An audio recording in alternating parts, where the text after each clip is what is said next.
오늘 5월 31일 친구 측 변호인 로펌에서 관련된 모든 위법 행위에 대해서 자신들이 제보를 받고 있고 고소를 하겠다라고 공식적으로 입장을 발표하고 언론들에게 입장문을 어, 퍼뜨렸습니다.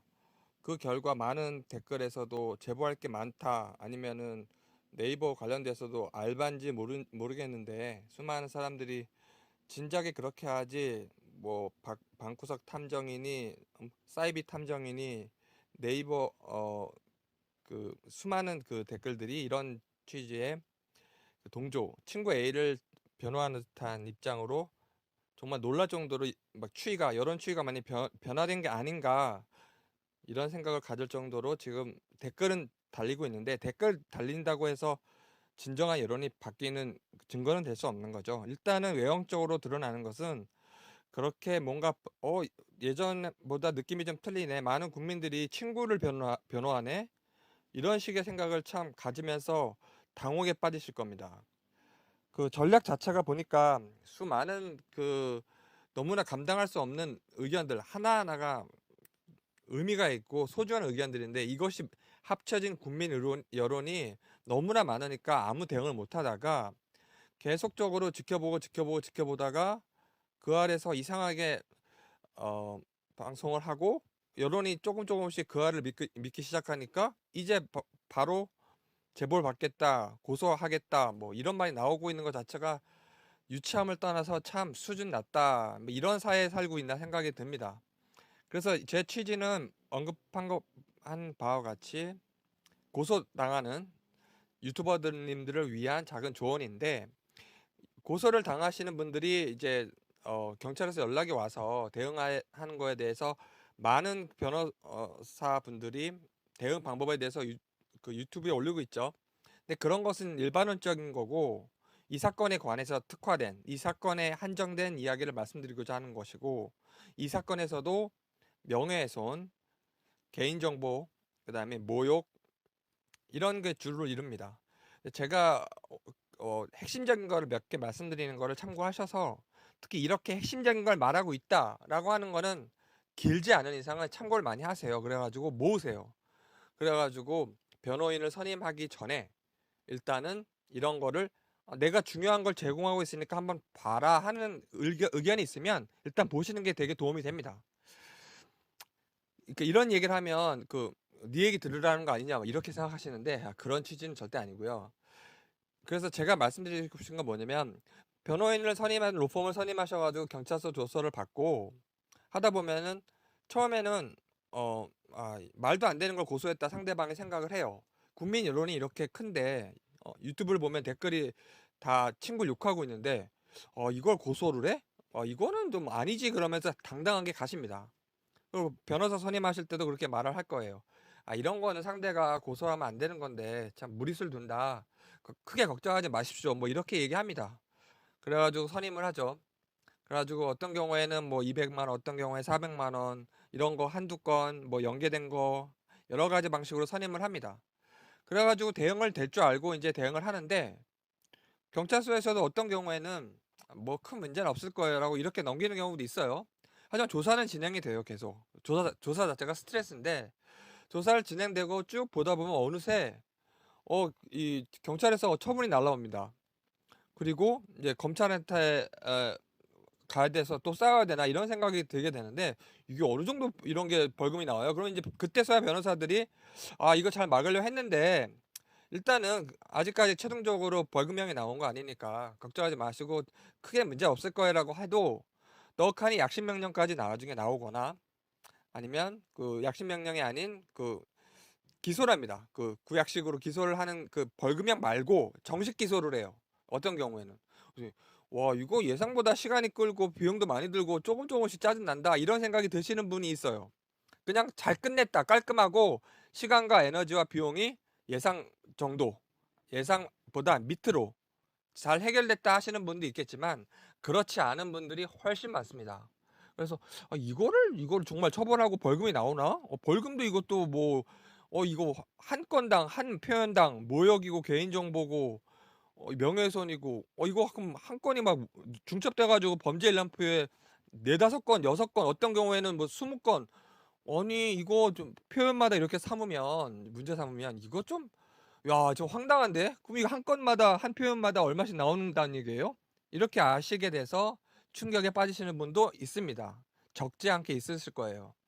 그럴 경우에 제 이제 지금까지의 상황은 현상을 말씀드린 거고 어떤 현재의 우리나라의 그 이런 실무적인 약간 모습이 들어간 그 현황에 대해서 말씀드린 거고 대처 방법이 핵심이니까 제가 말씀드리고 싶은 제 조언은 일단 변호인을 선임하고 로펌을 선임하실 때 너무 전문적이거나 크거나 아니면 이렇게 선임하시지도 않지만 또 너무 일반적인 사건을 하시거나 이런 부분에 안 하시는 분들도 많이 접하시게 될 텐데 어느 경우로 가야 될지 물론 비용 문제겠죠. 비용 문제이기도 하고 내가 어떻게든 이익을 있는 게 있는데 뭐 큰 비용 문제 안 된다 하시는 분도 있을 수가 있고 200만 원, 400만 원 이런 게 큰 의미가 다가오시는 분들도 있습니다. 그러므로 가장 중요한 것은 일단은 이 법률 싸움이거든요.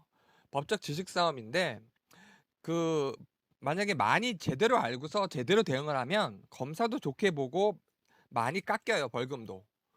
1심도 되게 좋게 보고 시간도 절약하고 에너지도 절약하고 비용도 절약됩니다. 근데 이거를 법을 잘 몰라가서 엉뚱한 이야기를 자꾸 하면 검사도 짜증나고 1심 판사도 짜증냅니다. 그래서 벌금도 좀 나오고 예상보다 많이 나오고 그냥 변호를 해줘야 되는 변호인들이 잘못하는 경우예요. 근데 이런 경우가 있을 수가 있느냐 정말로 변호인들이 법 전문가 아니냐. 다 전문가고 다 훌륭한 사람들 다 맞습니다. 일반론적 이야기인데 그런 이야기를 하는 거 아니고 저는 항상 일반론적 지식을 말씀드리고 싶은 건 아니고 구체적인 사안에 와서 변호사들이 정확하게 사건에 대한 판례를 찾아서 예를 들어서 이 명예훼손은 어떻게 처리를 하냐, 법리가 뭐냐, 최신 법리가 뭐고 이런 거를 직접 보셔야 돼요. 변호사들이 쓰신 거를 한번 쭉 보시고 인용을 하고 있는가 보세요. 변호사들이 어떠한 판결을 인용하고 있는가, 대법원 판결을 인용하고 있는가, 헌재 판결을 인용하고 있는가, 아니면은 고법 판례, 아니면 지법 판례 인용하고 있는가까지 보시고 고법이라든가 지법 판례까지 정확하게 인용하고 계시는 분들은 섬세하게 다루고 있는 겁니다. 사건을. 근데 그분들이 최신 판례까지 다루고 있으면 더더욱 좋은 거죠. 지법 판례, 지방에 있는 그 판례인데 최신 판례까지 다루고 있으면 다행인데 여기까지 가면 일단 굉장히 열심히 열정적으로 하시는 분들인데 이렇지 않은 분들도 많이 있다라는 얘기 때문에 제가 말씀을 드리는 거고 근데 그게 전부가 아니라는 거. 열심히도 해야 되지만 정확하게 판례를 인용을 해야 됩니다. 대법원 판례에서 그다음에 헌재 판례에서 정확하게 이 사안에 맞는 가장 이 사안하고 일치하는 것을 찾아서 쓰고 있는지를 직접 변호사들이 쓴 걸 보셔야 돼요. 그래서 언급했다시피 제대로 된 그 판례를 인용하면서 법리를 제대로 다투는 사건은 정말로 시간과 에너지와 비용이 많이 줄어듭니다. 근데 그렇지 않을 경우에는 일단 검사랑 1심 판사가 짜증을 많이 내요.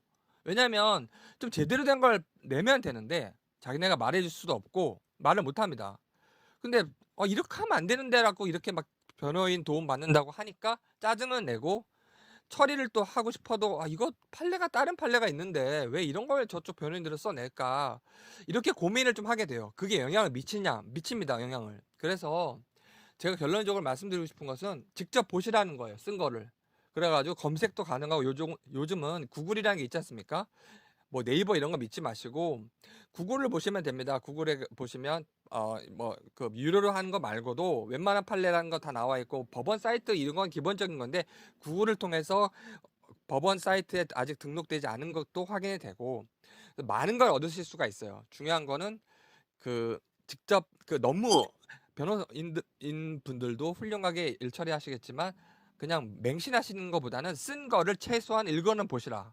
그리고 과연 명예훼손, 허위사실이든 사실유포든 그 다음에 뭐 형법이든 뭐 정보통신법 관한 특별법이 이 법률에 관한 그 각 명예훼손이 있습니다. 거기 각 요소들이 있어요. 이런 거를 변호사들이 썼을 때 그 명예훼손, 그 다음에 개인정보, 그 다음에 모욕 이러한 부분들에 대한 상위 판례, 그 다음에 하위 판례, 상급 법원의 판례, 헌재까지 보셔야 됩니다. 그 다음에 하급 판례, 최신 판례를 무조건 보셔야 되고 하급 판례는 최신 판례를 일단 보셔도 돼. 그게 상급 판례를 그 영향을 미치기 위해서가 아니라 상급 판례가 원칙이에요. 원리예요.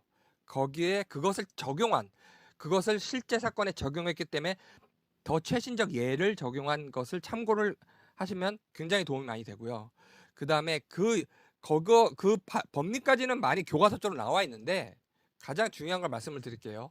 그 위법적 조각서라고 해요. 그래서 명예훼손도, 그다음에 모욕도, 그리고 협박도 뭐 고소한다라고 오늘 발표했는데 친구 측이, 거기에 협박 부분은 잠시만 제치고 모욕, 명예훼손, 개인정보, 그밖에 뭐 초상권, 성명권, 그다음에 이런 거에 대해서 이제 불법행위다, 뭐 민사소송도 걸어오고 일단 형사적으로 고소를 할 텐데, 민사적으로 걸어오든 아니면 형사적으로 고소를 하든 상관없이 우리나라 대법원에서는 위법적 조각 사유를 하나하나 세부리 나누질 않습니다. 우리는 명확하게 막 세부적으로 나누지 않아요.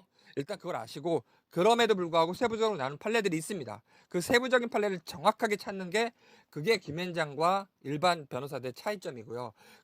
그것을 찾은 다음에 그 예외까지, 그리고 그 적용 예까지, 최신 예까지 찾는 거, 그리고 위법성 조각 사유를 가장 정확하게 찾는 사람을 보세요. 아, 뭔가 찾았는데, 법리 찾았는데, 뭔가 잘 썼는데, 맨 끝에 뭘 보시라고요? 위법성 조각 사유에 관해서 일반론 추상적 논의는 제끼세요. 그건 당연히 써야 되고, 그것을 적용한 최신 사례, 그것을 알고 있느냐, 변호사가. 그리고 위법성 조각 사유를 법리상 정확히 쓰고 있느냐, 그리고 그 적용 예를 정확히 찾고 있느냐, 이거를 꼭 보시란 이야기입니다. 그래서 그걸 잘 하시는 분들이 선임하시면 비용과 시간과 에너지가 천지 차이가 납니다. 이렇게 잘 대응하는 것과 아닌 것과. 그래가지고 지금 말씀드린 그 제 조언을 되게 자꾸 다 아시는 법리 이야기 같지만, 실질적으로 저는 연구자거든요. 근데 이런 거에 관한 실무적인 그 경우를 굉장히 많이 봤기 때문에 제 말씀을 참고로 하셔가지고, 내가 변호사 선임 할 때부터, 그리고 한 다음에 뭘 봐야 되는지, 위법성, 조각 사유, 모욕, 명예훼손, 개인정보 유출, 모든 경우에 초상권, 뭐 성명권 침해했다, 아니면은 초상권, 성명권은 고소 사유가 아닙니다. 예.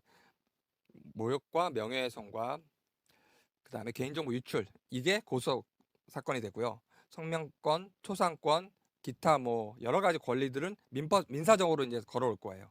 따라서 이거 잘 대응한다고 했는데 변호사가, 너무 믿지 마시고 대비를 많이 하시라는 얘기고, 잘못 대응하면 예상치 못한 경우 벌금을 많이 받게 된다라는 거. 판사가 나 안 도와주느냐? 1심 판사는 많이 안 도와줍니다.